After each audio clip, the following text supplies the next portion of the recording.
What is going on, everybody, and welcome back to part 3 of the Legend of Zelda Tears of the Kingdom locations that you missed. Thank you guys so much for continuing to support this series and also sending in the locations that you think were really cool and really unique that should be focused and featured in these videos. Like always, if you guys have a cool location, whether it's extremely small and you just find it to be pretty neat, or something big and more massive and more of a Easter egg, comment them down below and you could be featured in the next video. Now, one thing I have to stress once again is some of you guys give some really cool locations but not enough detail as to where to find it, or you mix up the locations telling me to go east when it's actually to the west. So please, if you give locations, make sure that you give the exact locations, the coordinates, and the easy ways to find it, and describe your location as to why it should be featured in the future video. Also, we are so close to hitting 250,000 subscribers, so stop what you're doing right now before the video,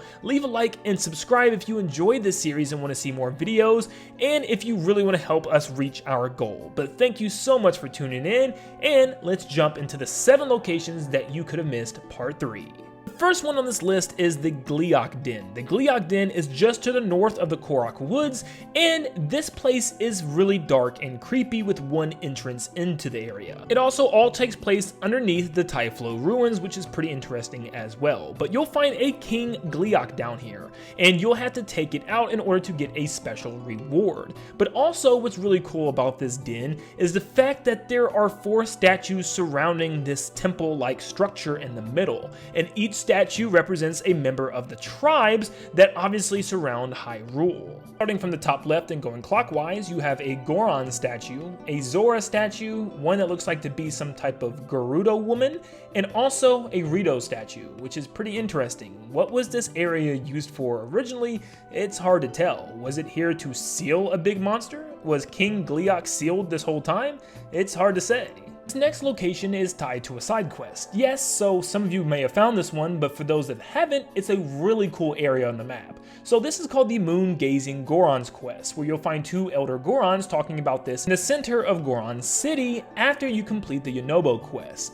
But once you talk to them, they'll talk about some cave where you can see the moon on the ground at noon in the middle of the day, which doesn't even make sense. But when you actually go to this location, you'll see what they're talking about. The location is a cave at the edge of Lake Verona, being the Lake Verona Cave. And there is a really cool thing that happens with this cave. It's extremely small with only 2 holes that lead into the inside. The entrance and then a small hole at the ceiling. If you rest until noon midday, the sun will go over right where the hole is in the ceiling, casting a light that looks like a full moon on the ground on a rock in the cave, which is really cool, and you can stand over there and stare straight into the sun until your eyes burn out, but you get to see a really cool view out from the top of the cave. Not to mention, it gives Link absolutely incredible lighting. If you really want to take some cool pictures, you can here, where Link looks probably the best that he ever will in this game from this direct sunlight. But you can also do this at night, and the moon will do the same thing right around midnight, where it will come right over the top. Let's just hope that you can get it on a full moon and also not hiding behind the clouds like I had. It was like the worst combination.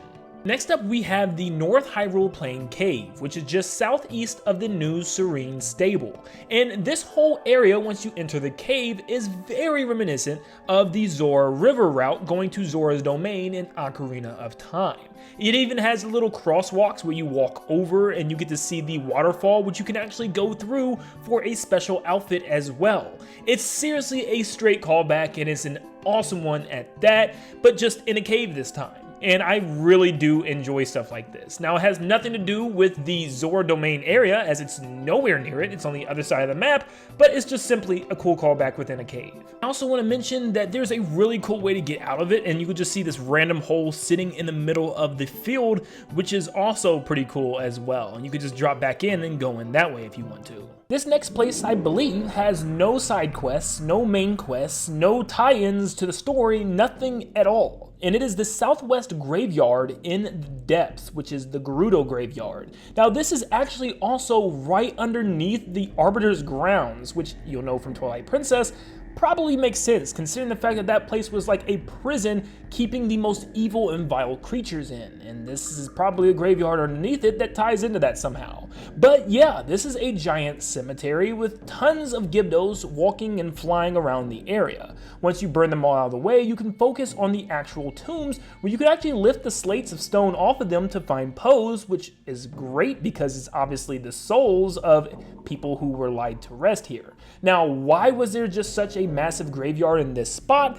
is still unknown. It does have Zonai writing all over the gravestones, and there seems to be one in the center high up, like almost on a pedestal, as if it was some type of, special person or something that died here. Maybe this is where the Zonai laid to rest the dead, and this was just their cemetery. Why they would choose underground is weird. Even when Sonia passed, her grave wasn't in the depths. So why in the world is there a graveyard down here? Was it for the wicked? Was it for the bad enemies of Hyrule? It's hard to say, but at the end of the day, this seems to be some type of important place, yet nothing ties into it within the game itself. Odds are you guys have come across this area once or twice, but in the depths, you can actually walk the Tabantha Canyon that's actually now a giant raised hill that goes all the way throughout the depths, and it goes very high, almost to the ceiling, where you get to follow this path all the way to the end. Now, if you want to really experience a cool little area,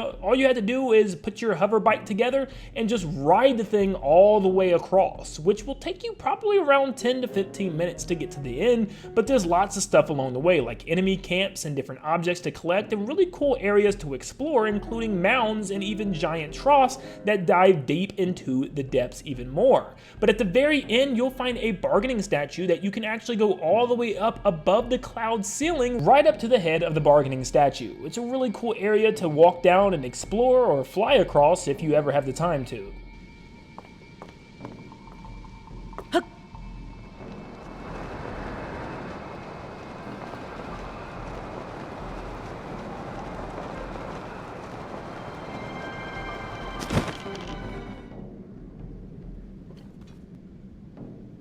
To the west of Satori Mountain, you'll find Rutile Lake, and in this lake is a mound full of silent princesses and the nightshade flowers that are glowing at night, and they look absolutely beautiful. It's just a really cool area to see at night, especially as the moonlight shines off of the lake, and it's a beautiful area right beside one of the most beautiful mountains in the game, of course. It's just a really cool area full of mushrooms and things to collect and things to look at and play around with, as wildlife is teeming in this area. But I really liked the flower hill. I thought it was extremely pretty and something that definitely caught my eye. Last but not least, we have the ancient tree stump in the lake east of Mount Satori.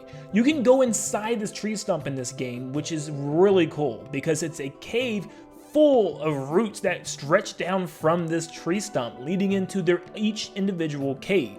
Each root can be followed into a cave with a specific type of mushroom or collectible on the inside, which is really cool, and you can even find a secret piece of gear by following the roots all the way throughout the bottom. It's a really unique cave that shows how the tree actually has roots and growth underneath the earth, and it really ties into the above ground, which I really like, and it was a really cool tree stump in Breath of the Wild, and I'm so glad we can actually go inside it here in Tears of the Kingdom, and it was actually a location that I did not know on my first playthrough. But that was 7 brand new locations that you probably missed in The Legend of Zelda Tears of the Kingdom. Thank you so much for tuning in, guys, and make sure if you have any cool locations or locations that you just want to be shared in the next video, you comment them down below, give me your full details as to where to find them and why you picked that location, and you could be featured. But thank you so much for tuning in. Make sure you leave a like and subscribe to stay up to date on all things The Legend of Zelda Tears of the Kingdom and Nintendo in general, and like always, I'll see you all on the next one.